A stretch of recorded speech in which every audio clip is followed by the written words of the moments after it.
Welcome back, everyone, to part 2 of The Strange Case of Dr. Jekyll and Mr. Hyde.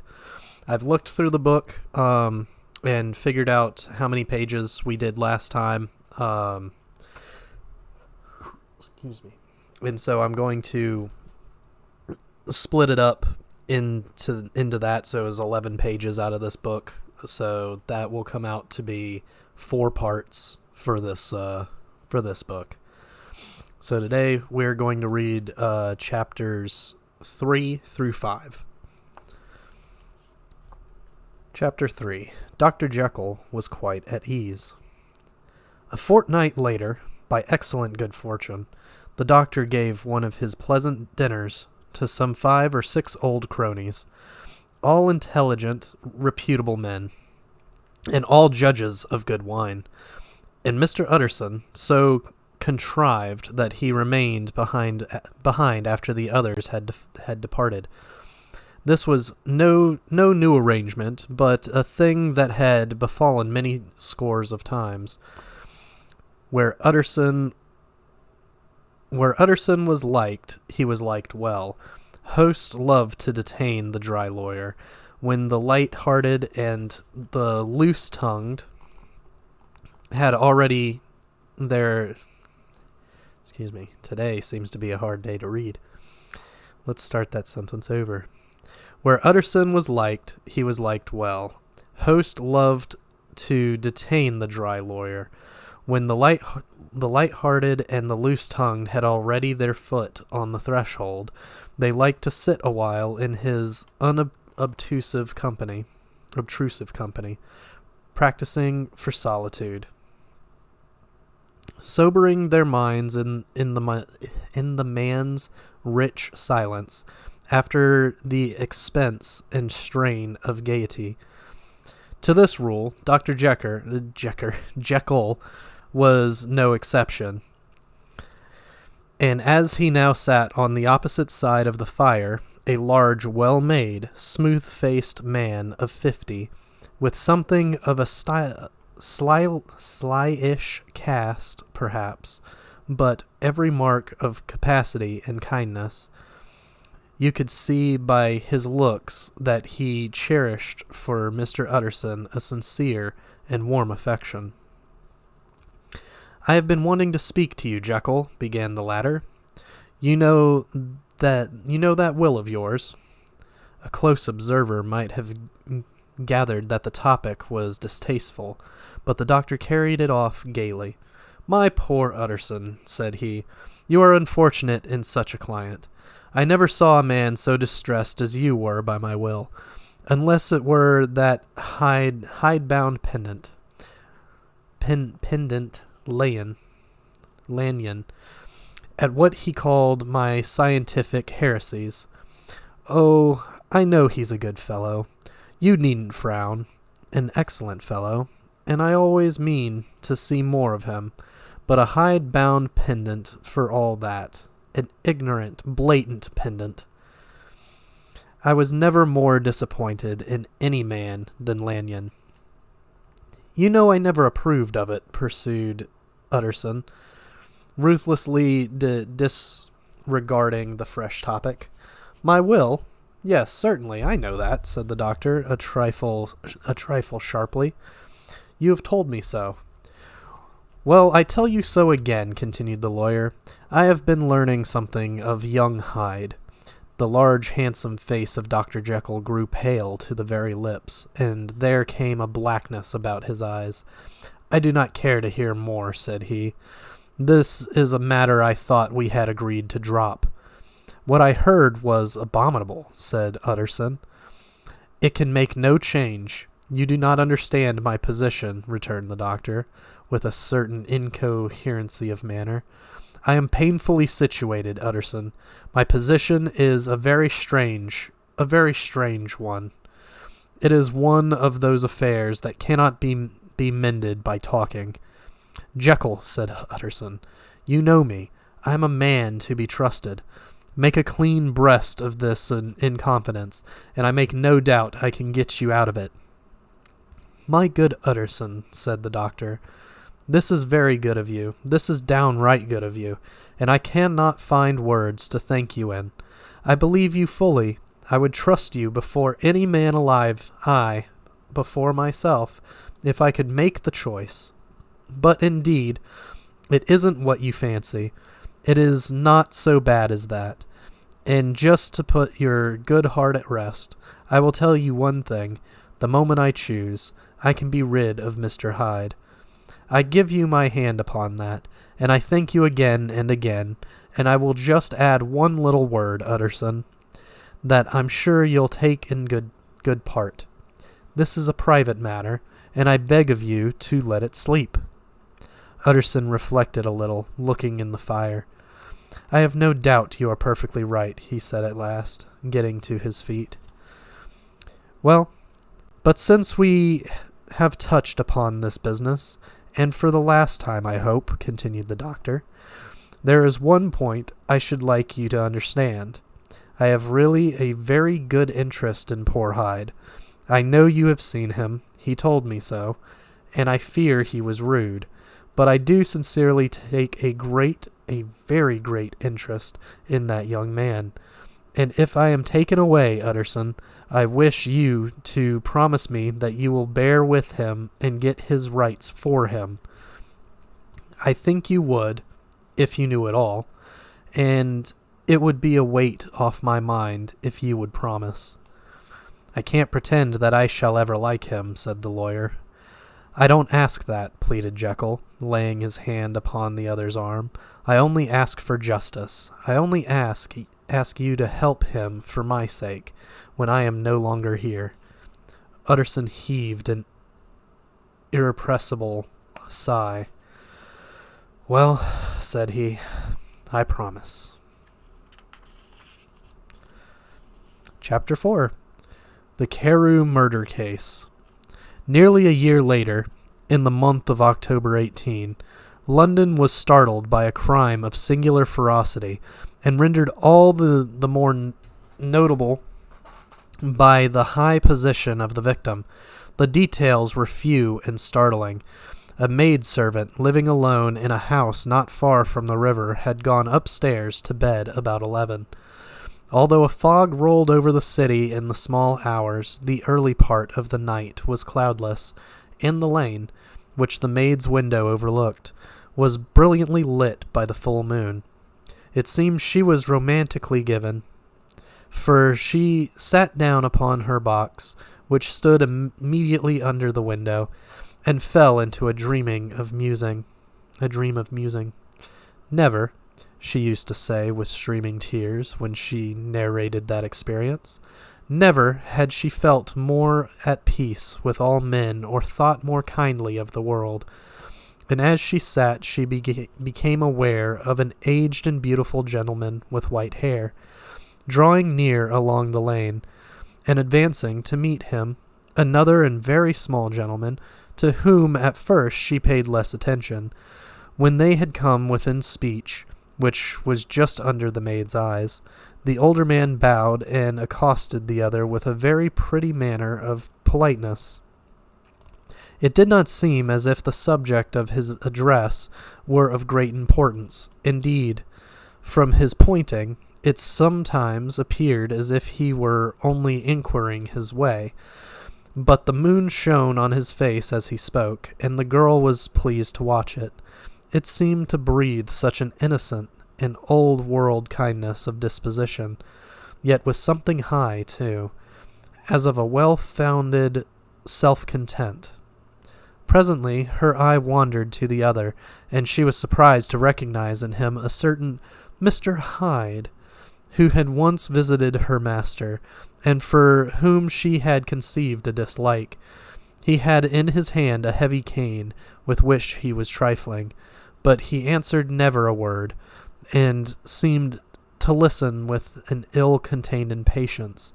And then, all of a sudden, he broke out in a great flame of anger, stamping with his foot, brandishing the cane, and carrying on, as the maid described it, like a madman. The old gentleman took a step back, with the air of one very much surprised, and a trifle hurt.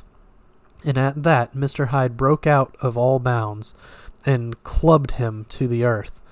And next moment, with ape-like fury, he was trampling his victim underfoot, and hailing down a storm of blows, under which the bones were audibly shattered, and the body jumped upon the roadway.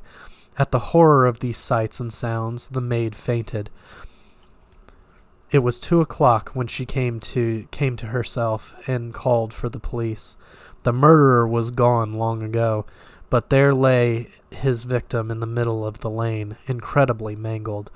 The stick with which the deed had been done, although it was of some rare and very tough and heavy wood, had broken in the middle under the stress of this insensate cruelty, and one splintered half had rolled in the neighboring gutter. The other, without doubt, had been carried away by the murderer. A purse and a gold watch were found upon the victim, but no cards or papers, except a sealed and stamped envelope, which he had been probably carrying to the post, and which bore the name and address of Mr. Utterson. This was brought to the lawyer the next morning, before he was out of bed, and he had no sooner seen it, and been told the circumstances, than he shot out a solemn lip. "I shall say nothing till I have seen the body," said he. "This may be very serious. Have the kindness to wait while I dress." And with the same grave countenance, he hurried through his breakfast, and drove to the police station, whither the body had been carried. As soon as he came into the cell, he nodded. "Yes," said he, "I recognize him. I am sorry to say that this is Sir Danvers Carew." "Good God, sir!" exclaimed the officer. "Is it possible?" And the next moment his eye lighted up with professional ambition. "This will make a deal of noise," he said, "and perhaps you can help us to the man." And he briefly narrated what the maid had seen, and showed the broken stick. Mr. Utterson had already quailed at the name of Hyde, but when the stick was laid before him, he could doubt no longer. Broken and battered as it was, he recognized it for one that he had himself presented many years before to Henry Jekyll. "Is this Mr. Hyde a person or small stature?" "Of small stature," he inquired. "Particularly small and particularly wicked-looking is what the maid calls him," said the officer. Mr. Utterson reflected, and then, raising his head, "If you will come with me in my cab," he said, "I think I can take you to his house." It was by this time about 9 in the morning, and the first fog of the season.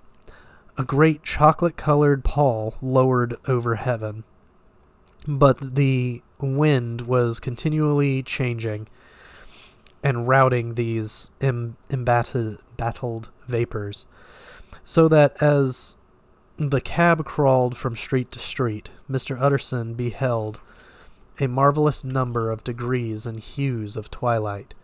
For here it would be dark like the back end of evening, and there would be a glow of a rich, lurid brown, like the light of some strange conflagration.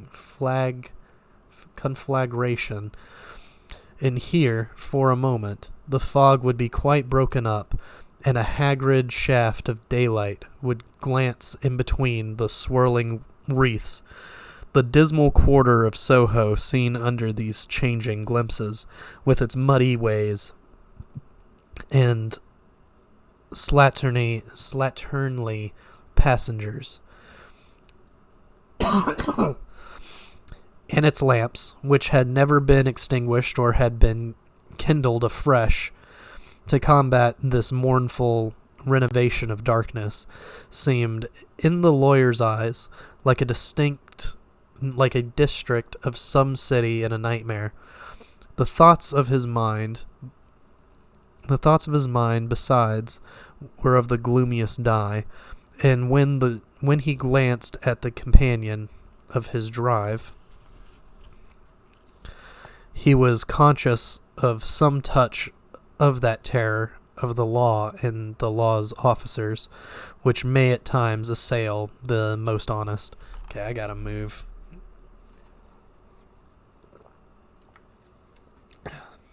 These words are really, really small. It's making it really hard to read.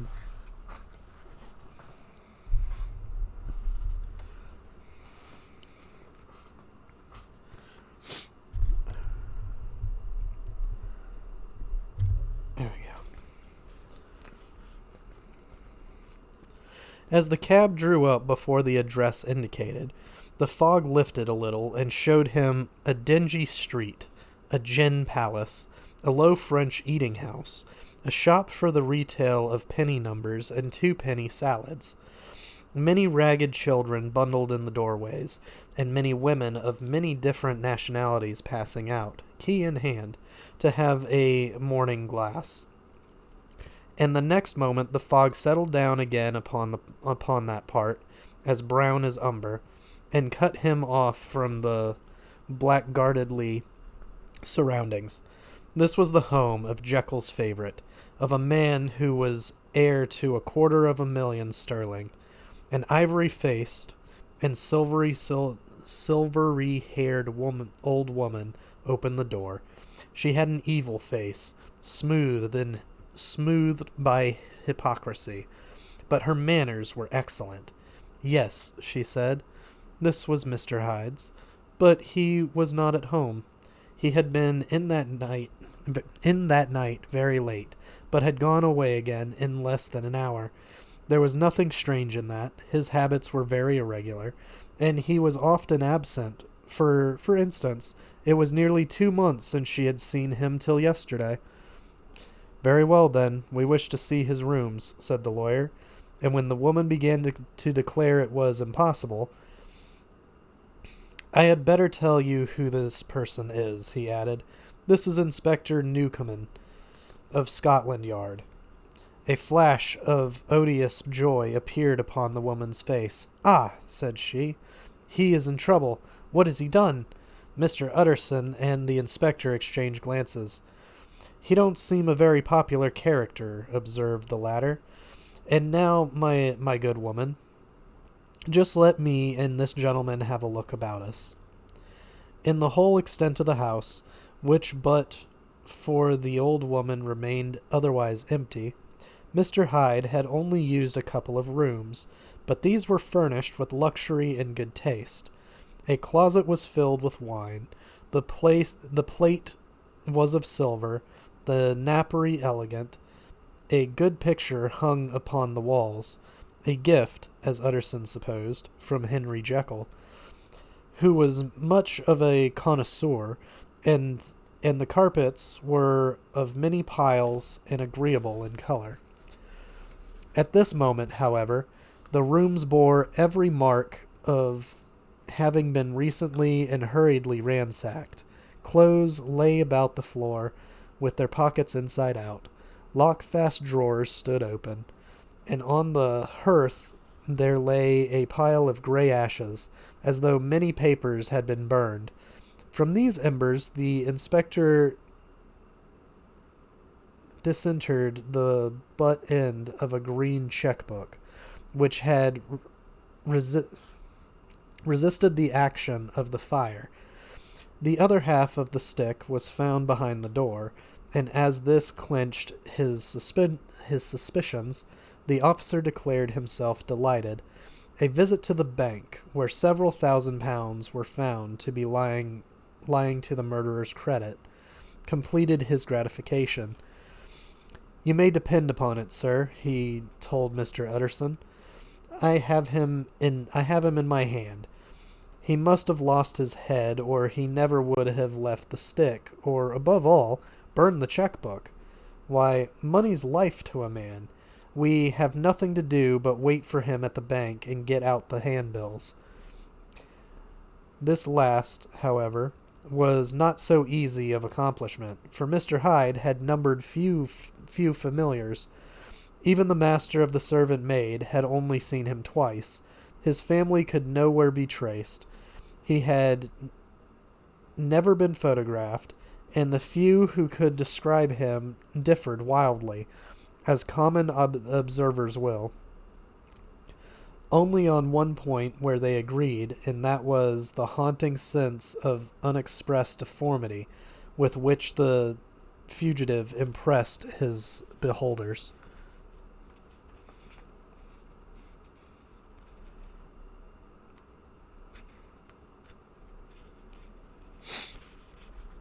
Chapter 5. Incident of the Letter.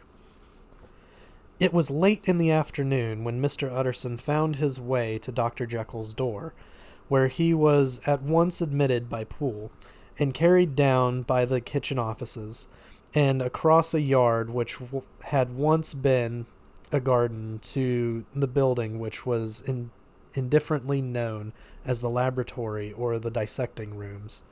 The doctor had bought the house from the heirs of a celebrated surgeon, and his own tastes being rather chemical than anatomical, had changed the destination of the block at the bottom of the garden.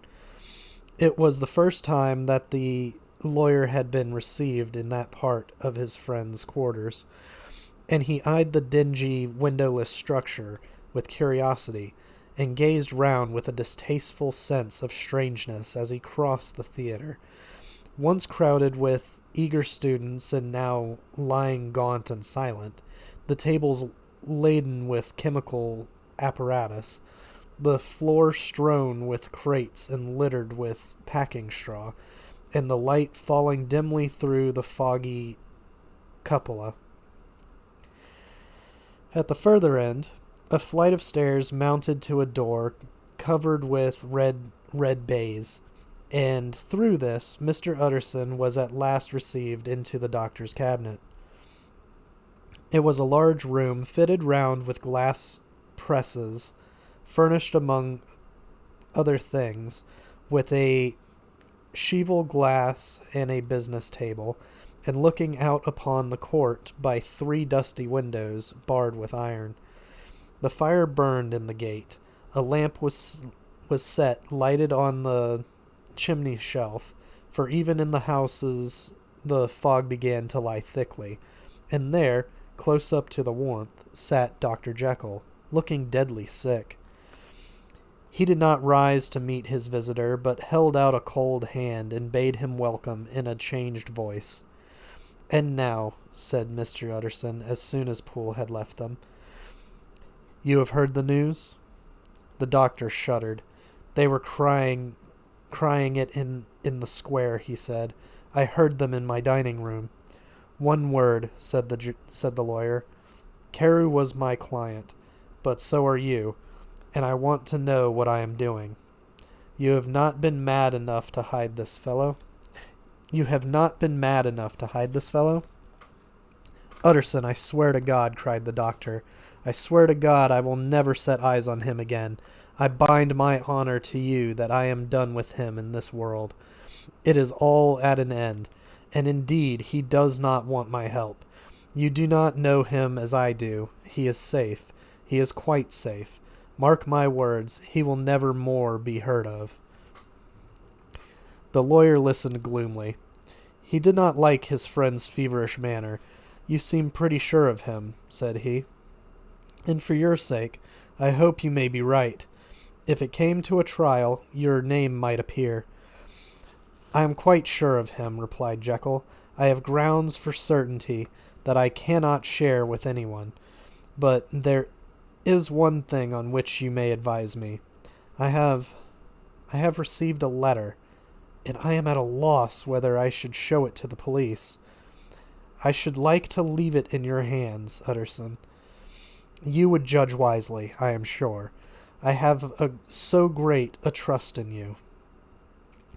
"You fear, I suppose, that it might lead to his detection?" asked the lawyer.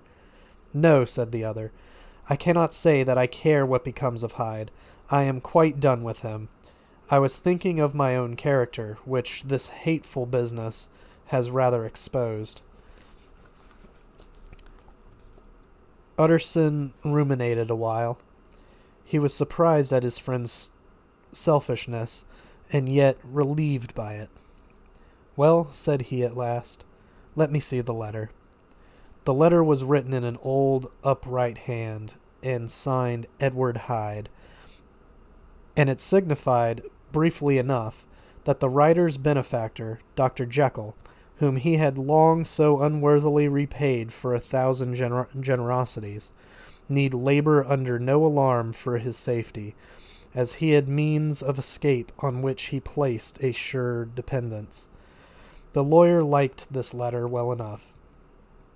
It put a better color on the intimacy than he had looked for, and he blamed himself for some of his past suspicions. "Have you the envelope?" he asked. "I burned it," replied Jekyll, "before I thought what I was about, but it bore no postmark. The note was handed in." "Shall I keep this and sleep on it?" asked Utterson. "I wish you to judge for me entirely," was the reply. "I have lost confidence in myself." "Well, I shall consider," returned the lawyer. "And now one word more. It was Hyde who dictated the terms in your will about that disappearance?" The doctor seemed seized with a qualm of faintness. He shut his mouth tight and nodded. "I knew it," said Utterson. "He meant to murder you. You have had a fine escape." "I have had what is far more to the purpose," returned the doctor solemnly. "I have had a lesson. Oh God, Utterson, what a lesson I have had." And he covered his face for a moment with his hands.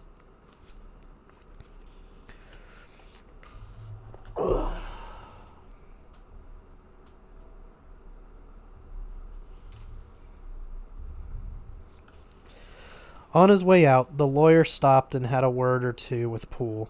"By the by," said he, "there was a letter handed in today. What was the messenger like?" But Poole was positive nothing had come except by post, and only circulars by that, he added. This news sent off the visitor with his fears renewed.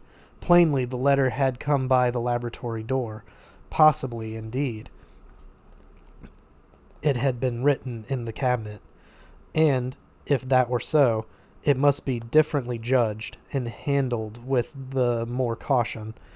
The newsboys, as he went, were crying themselves hoarse along the footways. "Special edition! Shocking murder of an MP!" That was the funeral oration of one friend and client, and he could not help a certain apprehension lest the good name of another should be sucked down in the eddy of the scandal. It was, at least, a ticklish decision that he had to make, and self-reliant as he was by habit, he began to cherish a longing for advice. It was not to be had directly, but perhaps, he thought, it might be fished for. Presently after, he sat on one side of his own hearth, with Mr. Guest, his head clerk, upon the other, and midway between, at a nicely calculated distance from the fire, a bottle of a particular old wine that had long dwelt unsunned in the foundations of his house. The fog still slept on the wing above the downed city, where the lamps glimmered like carbuncles, and through the muffle and smother of these fallen clouds, the precision of the town's life was still rolling in through the great arteries with a sound as of a mighty wind, but the room was gay with firelight. In the bottle the acids were long ago resolved. The imperial dye had softened with time, as the color grows richer in stained windows, and the glow of hot autumn afternoons on hillside vineyards was ready to be set free and to dispel the fogs of London. Insensibly the lawyer melted. There was no man from whom he kept fewer secrets than Mr. Guest, and he was not always sure that he kept as many as he meant. Guest had often been on business to the doctor's. He knew Poole. He could scarce have failed to hear of Mr. Hyde's familiarity about the house. He might draw conclusions. Was it not as well, then, that he should see a letter which put that mystery to rights? And above all, since Guest, being a great student and critic of handwriting, would consider the step natural and obliging? The clerk, besides, was a man of counsel. He would scarce read so strange a document without dropping a remark, and by that remark Mr. Utterson might shape his future course. "This is a sad business about Sir Danvers," he said. "Yes, sir, indeed. It was elicit a great deal of public feeling," returned Guest. "The man, of course, was mad." "I should like to hear your views on that," replied Utterson. "I have a document here in his handwriting. It is between ourselves, for I scarce know what to do about it. It's an ugly business at the best, but there it is, quite in your way, a murderer's autograph." Guest's eyes brightened, and he sat down at once and studied it with passion. "No, sir," he said, "not mad, but it is an odd hand." "And by all accounts a very odd writer," added the lawyer. Just then the servant entered with a note. "Is that from Dr. Jekyll, sir?" inquired the clerk. "I thought I knew the writing. Anything private, Mr. Utterson?" "Only an invitation to dinner. Why? Do you want to see it?" "One moment. I thank you, sir." And the clerk laid the 2 sheets of paper alongside and sedulously compared their contents. "Thank you, sir," he said at last, returning both. "It's a very interesting autograph." There was a pause, during which Mr. Utterson struggled with himself. "Why did you compare them, Guest?" he inquired suddenly. "Well, sir," returned the clerk, "there's a rather singular resemblance. The 2 hands are in many points identical, only differently sloped." "Rather quaint," said Utterson. "It is, as you say, rather quaint," returned Guest. "I wouldn't speak of this note," said the master. "No, sir," said the clerk. "I understand." But no sooner was Mr. Utterson alone that night than he locked the note into his safe, where he reposed from that time forward. "What?" he thought. "Henry Jekyll forged for a murderer?" And his blood ran cold in his veins. And that's chapters 3 through 5. It's a bit rocky there. But we made it through. So we'll see you guys next week for part 3.